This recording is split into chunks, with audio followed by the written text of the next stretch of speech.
ನಮಸ್ಕಾರ ಸ್ನೇಹಿತರೆ. ಇವತ್ತಿನ ವಿಷಯ ಏನಂದ್ರೆ ಸ್ನಾನದ ಬಗ್ಗೆ ಕೆಲವೊಂದಷ್ಟು ಆಸಕ್ತಿಕರವಾದ ವಿಷಯಗಳನ್ನ ತಿಳ್ಕೊಳ್ಳೋಣ. ಸ್ನಾನ ಅನ್ನೋದು ಒಂದು ಪವಿತ್ರವಾದ ಕಾರ್ಯ ಅಂತ ವೇದಗಳಲ್ಲಿಯೇ ಹೇಳಿದೆ. ತಲೆಗೆ ಶಾಂಪು ಹಾಕೊಂಡು ಮೈಗೆ ಸೋಪನ್ನು ಹಾಕೊಂಡು ಚೆನ್ನಾಗಿ ಉಜ್ಕೊಂಡು ಶುಭ್ರವಾಗಿ ಇಟ್ಕೊಳ್ಳೋದು ಸ್ನಾನ ಅಲ್ಲ.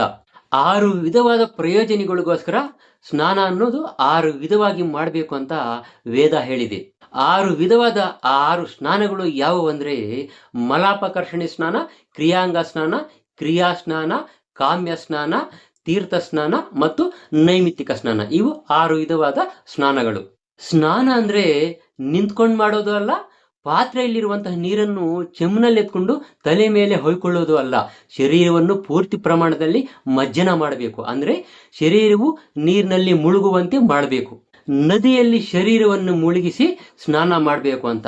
ಆ ರೀತಿಯ ನಮ್ಗೆ ಅವಕಾಶಗಳು ಇಲ್ಲ ಅಂದ್ರೆ ಕೆರೆಯಲ್ಲಿ ಕೂಡ ಆ ರೀತಿ ಸ್ನಾನ ಮಾಡ್ಬೋದು. ಇದ್ಯಾವುದು ನಮ್ಗೆ ಅನುಕೂಲ ಇಲ್ಲ ಅಂತ ಹೇಳಿದ್ರೆ ಮನೆಯಲ್ಲಿಯೇ ಶರೀರ ಮುಳುಗಿಸುವಂತೆ ನಾವೇನಾದ್ರೂ ಮಾಡಿಕೊಂಡು ಸ್ನಾನ ಮಾಡಬೇಕು. ಎರಡನೇದು ಮಲಾಪಕರ್ಷಣೆ ಸ್ನಾನ. ಶರೀರದಿಂದ ಯಾವಾಗಲೂ ಮಲ ಅನ್ನೋದು ಆಚೆ ಬರ್ತಾ ಇರುತ್ತೆ. ಕಣ್ಣಿನಲ್ಲಿರುವ ಕಲ್ಮಶವೆಲ್ಲವೂ ಪೊರೆ ಮುಖಾಂತರ ಆಚೆ ಬರುತ್ತೆ. ಅದೇ ರೀತಿ ರೋಮಕೂಪಗಳಿಂದ ಬೆವರು ಕಿತ್ಕೊಂಡು ಬರ್ತಾ ಇರುತ್ತೆ. ನಾಲ್ಗೆಯಿಂದ ಪಾಚಿ ಹೊರಗಡೆ ಬರ್ತಾ ಇರುತ್ತೆ. ಇವೆಲ್ಲವೂ ಸೇರಿ ಶರೀರವನ್ನು ದುರ್ಗಂಧವನ್ನಾಗಿ ಮಾಡಿ ಅಪವಿತ್ರಗೊಳಿಸುತ್ತೆ. ಇದರಿಂದ ನಾವು ಭಗವತ್ ಸ್ಪರ್ಶದಿಂದ ದೂರ ಆಗೋದಕ್ಕೆ ಕಾರಣ ಆಗುತ್ತೆ. ಮತ್ತೆ ಇವುಗಳಿಂದ ಮನಸ್ಸನ್ನು ಒಂದ್ ಕಡೆ ನಿಲ್ಲೋದಕ್ಕೆ ಬಿಡೋದಿಲ್ಲ. ಭಗವತ್ ಸ್ಪರ್ಶದಿಂದ ದೂರ ಆಗಿರುವಂತಹ ನಮ್ಮನ್ನ ಭಗವಂತನ ಆರಾಧನೆಗೆ ಹತ್ತಿರ ಮಾಡುವಂತೆ ಮಾಡೋದಕ್ಕೆ ಮಾಡುವುದೇ ಮಲಾಪಕರ್ಷಣೆ ಸ್ನಾನ. ನಾವೆಲ್ಲರೂ ಈಗ ಪ್ರತಿದಿನ ಮಾಡೋದು ಕೂಡ ಮಲಾಪಕರ್ಷಣೆ ಸ್ನಾನನೇ.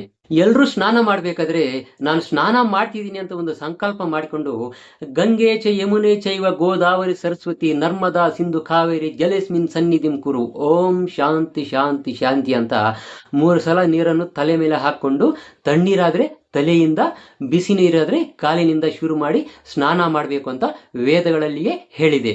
ಮುಖ್ಯವಾಗಿ ಹೇಳ್ಬೇಕಂದ್ರೆ ಈಗ ಎಲ್ಲರೂ ಬಿಸಿನೀರಿನಿಂದ ಸ್ನಾನ ಮಾಡ್ತಾರೆ. ಆದರೆ ಶಾಸ್ತ್ರಗಳಲ್ಲಿ ವೇದಗಳಲ್ಲಿ ಬಿಸಿನೀರಿನಿಂದ ಸ್ನಾನ ಮಾಡೋದು ನಿಷಿದ್ಧ ಮಾಡಿದೆ. ತಣ್ಣೀರಿನಿಂದ ಮಾತ್ರ ಸ್ನಾನ ಮಾಡಬೇಕು. ಒಂದು ವೇಳೆ ಆರೋಗ್ಯ ಏನಾದರೂ ಕೆಟ್ಟಿದ್ರೆ, ಅನಾರೋಗ್ಯದಿಂದ ಇದ್ರೆ ಮಾತ್ರ ಬಿಸಿನೀರಿನಿಂದ ಸ್ನಾನ ಮಾಡೋದಕ್ಕೆ ವೇದವು ಒಪ್ಪಿದೆ. ಕೆಲವೊಂದು ನದಿ ಹೆಸರುಗಳನ್ನು ಮನಸ್ಸಿನಲ್ಲಿ ಸ್ಮರಿಸಿದ್ರೆ ಸಾಕು, ಆ ನದಿಗಳಲ್ಲಿಯೇ ಸ್ನಾನ ಮಾಡಿದಷ್ಟು ಪುಣ್ಯ ಬರುತ್ತೆ. ಯಾವಾಗಲೂ ಎಲ್ಲರೂ ಸ್ನಾನ ಮಾಡಬೇಕಾದ್ರೆ ಗಂಗಾ ನದಿಯನ್ನು ಸ್ಮರಿಸಿಕೊಂಡು ಸ್ನಾನ ಮಾಡಬೇಕು ಅಂತ ವೇದ ಹೇಳಿದೆ. ಒಂದು ವೇಳೆ ಸ್ನಾನ ಮಾಡಬೇಕಾದ್ರೆ ಆ ನದಿಗಳ ಹೆಸರು ಜ್ಞಾಪಕಕ್ಕೆ ಬರೋದಿಲ್ಲ ಅಂತವರು ಯಾವ ರೀತಿ ಸ್ನಾನ ಮಾಡೋದು ಅಂತ ಪ್ರಶ್ನೆ ಕೇಳ್ಬೋದು. ಅದಕ್ಕೂ ಕೂಡ ಉತ್ತರ ಇದೆ. ಅಂಥವ್ರು ಏನ್ ಮಾಡ್ಬೇಕಂದ್ರೆ ಸ್ನಾನ ಮಾಡುವಾಗ 3 ಸಲ ಗೋವಿಂದ ಗೋವಿಂದ ಗೋವಿಂದ ಅಂತ 3 ಸಲ ನೆನೆಸ್ಕೊಂಡು ನೀರನ್ನು 3 ಸಲ ಹಾಕೊಂಡು ಸ್ನಾನ ಮಾಡಿದ್ರೆ ಅಷ್ಟೇ ಸಾಕು. ಪುರುಷರು ಪ್ರತಿದಿನ ತಲೆ ಸ್ನಾನ ಮಾಡಬೇಕು ಅಂತ ವೇದಗಳಲ್ಲಿ ಹೇಳಿದೆ. ಆದರೆ ಮುಖ್ಯವಾಗಿ ಹೆಂಗಸರು ಪ್ರತಿದಿನ ತಲೆ ಸ್ನಾನ ಮಾಡುವಂತಿಲ್ಲ. ಕೆಲವೊಂದು ಮುಖ್ಯ ದಿನಗಳಲ್ಲಿ ಮಾತ್ರ ಹೆಂಗಸರು ತಲೆ ಸ್ನಾನ ಮಾಡಬೇಕು. ಉಳಿದ ದಿನಗಳಲ್ಲಿ ಮುಖ ತೊಳ್ಕೊಂಡು ನೀರನ್ನು 3 ಸಲ ತಲೆ ಮೇಲೆ ಹಾಕೊಂಡ್ರೆ ಸಾಕು, ಸ್ನಾನ ಮಾಡಿದಷ್ಟೇ ಲೆಕ್ಕ ಇರುತ್ತೆ ಅಂತ ವೇದಗಳಲ್ಲಿ ಹೇಳಿದೆ. ಈ ರೀತಿ ಮಾಡೋದಕ್ಕೆ ಮಲಾಪಕರ್ಷಣೆ ಸ್ನಾನ ಅಂತ ಕರಿತೀವಿ. ಎರಡನೇದು ಕ್ರಿಯಾಂಗ ಸ್ನಾನ. ಕ್ರಿಯಾಂಗ ಸ್ನಾನ ಅಂದ್ರೆ ಯಾರಾದರೂ ಸ್ನಾನ ಮಾಡಿಬಿಟ್ಟು ಯಾವುದಾದ್ರೂ ಒಂದು ಮುಖ್ಯವಾದ ಕೆಲಸಕ್ಕೋ, ದೈವ ಕಾರ್ಯಕ್ಕೋ, ಪುಣ್ಯ ಕೆಲಸಕ್ಕೋ ಹೋಗ್ತಿರ್ಬೇಕಾದ್ರೆ ಯಾರಾದರೂ ಬಂದ್ಬಿಟ್ಟು ಅವ್ರು ಬೇಜಾರಾಗೋ ಥರ ಮಾತಾಡಿಸ್ಬಿಟ್ರೆ ಅವ್ರ ಮನಸ್ಸು ಕದಲ್ಬಿಟ್ಟಿರುತ್ತೆ. ಅಂತಹ ಮನಸ್ಸನ್ನು ಯಥಾಸ್ಥಾನಕ್ಕೆ ತರೋದಕ್ಕೆ ಮಾಡುವುದೇ ಕ್ರಿಯಾಂಗ ಸ್ನಾನ. ಪೂಜೆ ಮಾಡುವಾಗ ಆಗಲಿ, ಧ್ಯಾನ ಮಾಡುವಾಗ ಆಗಲಿ, ಜಪ ಮಾಡುವಾಗ ಆಗಲಿ ಕದಲಿರುವಂಥ ಒಂದು ಮನಸ್ಸನ್ನು ಯಥಾಸ್ಥಾನಕ್ಕೆ ತಂದು ನಿಲ್ಲಿಸೋದಕ್ಕೆ ಮಾಡುವ ಒಂದು ಪ್ರಕ್ರಿಯೆ.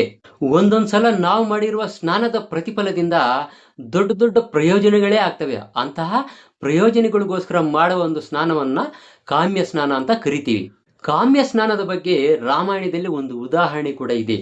ಗಂಗಾದೇವಿಯು ಆಕಾಶದಿಂದ ದೊಡ್ಡ ಪ್ರವಾಹವಾಗಿ ಹರಿದು ಬಂದು ಶಿವನ ತಲೆ ಮೇಲೆ ಬೀಳುತ್ತೆ.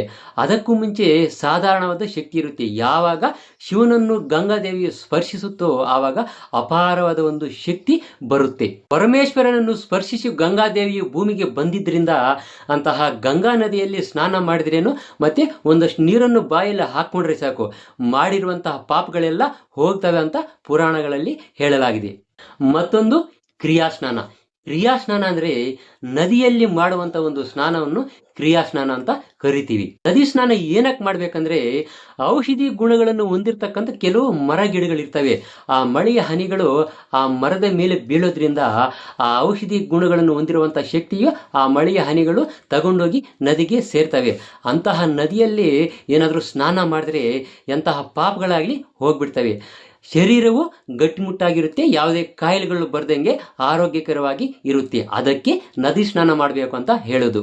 ಅಂತಹ ನದಿಯಲ್ಲಿ ಸ್ನಾನ ಮಾಡೋದ್ರಿಂದ ಭಗವಂತನ ಕೃಪೆಗೆ ಕೂಡ ಪಾತ್ರರಾಗ್ತೀವಿ. ರಾತ್ರಿ ಸಮಯದಲ್ಲಿ ಚಂದ್ರನಿಂದ ಕೆಲವೊಂದು ಕಿರಣಗಳು ಪ್ರಕಾಶಿಸುತ್ತವೆ. ಪ್ರಕಾಶಿಸುವಂತಹ ಕಿರಣಗಳಲ್ಲಿ ಅಪಾರವಾದ ಅಮೃತ ತತ್ವವು ಇರುತ್ತದೆ.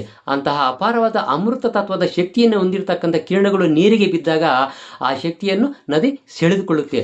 ಅಂತಹ ಅಪಾರವಾದ ಶಕ್ತಿಯನ್ನು ಹೊಂದಿರುವಂತಹ ನದಿಯಲ್ಲಿ ಸ್ನಾನ ಮಾಡಿದ್ರೆ ಮನುಷ್ಯನ ಶರೀರಕ್ಕೆ ಆ ಶಕ್ತಿ ಬರುತ್ತದೆ. ಅದರಿಂದ ಭಗವಂತನ ಕೃಪೆಗೆ ಪಾತ್ರನಾಗುತ್ತಾನೆ.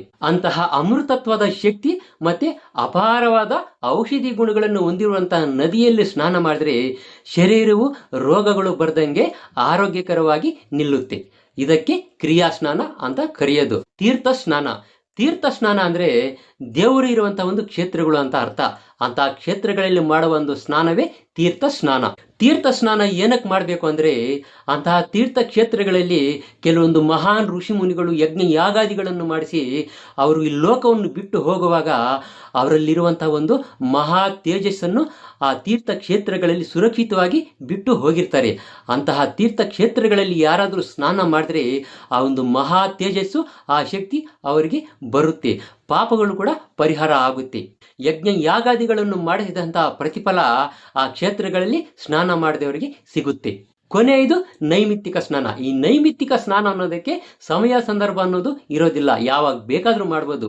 ಯಾವ ರೀತಿ ಅಂದ್ರೆ ಯಾರಾದ್ರೂ ಸತ್ತೋಗಿದ್ರೆ ಅಲ್ಲಿಗೆ ಹೋಗಿರ್ತಾರಲ್ಲ, ಅಲ್ಲಿ ಆ ಶವವನ್ನು ಮುಟ್ಟೋದ್ರಿಂದ ನಮ್ಮಲ್ಲಿರುವಂತಹ ಒಂದು ತೇಜಸ್ಸು ಕಳೆದೋಗುತ್ತೆ. ಅಂತಹ ತೇಜಸ್ಸನ್ನು ನಮ್ಮಲ್ಲಿಯೇ ಉಳಿಸ್ಕೊಳ್ಳೋದಕ್ಕೆ ಮಾಡುವುದೇ ಈ ನೈಮಿತ್ತಿಕ ಸ್ನಾನ. ಸ್ನೇಹಿತರೆ, ಇದಿಷ್ಟು ಇವತ್ತು ತಿಳ್ಕೊಂಡಿರುವಂತಹ ಸ್ನಾನದಲ್ಲಿನ 6 ಬಗೆಯ ಸ್ನಾನಗಳು. ಇದೇ ತರ ಆಸಕ್ತಿಕರವಾದ ಮತ್ತೊಂದು ವಿಷಯದೊಂದಿಗೆ ಮುಂದಿನ ವಿಡಿಯೋದಲ್ಲಿ ಭೇಟಿಯಾಗೋಣ. ಅಲ್ಲಿವರೆಗೂ ನಮಸ್ಕಾರ. ದಯವಿಟ್ಟು ನಮ್ಮ ಚಾನೆಲ್ ಅನ್ನು ಸಬ್ಸ್ಕ್ರೈಬ್ ಮಾಡ್ಕೊಳ್ಳಿ. ಸಬ್ಸ್ಕ್ರೈಬ್ ಮಾಡಿದ ಮೇಲೆ ಬೆಲ್ ಬಟನ್ ಬರುತ್ತೆ, ಅದನ್ನು ಒತ್ತಿದ್ರೆ ಆಲ್ ಅಂತ ಆಪ್ಷನ್ ಬರುತ್ತೆ. ಅದನ್ನು ಪ್ರೆಸ್ ಮಾಡಿದ್ರೆ ನಾನು ಮಾಡುವ ಎಲ್ಲಾ ವಿಡಿಯೋಗಳು ನೋಟಿಫಿಕೇಶನ್ ಮುಖಾಂತರ ನೀವು ನೋಡ್ಬೋದು.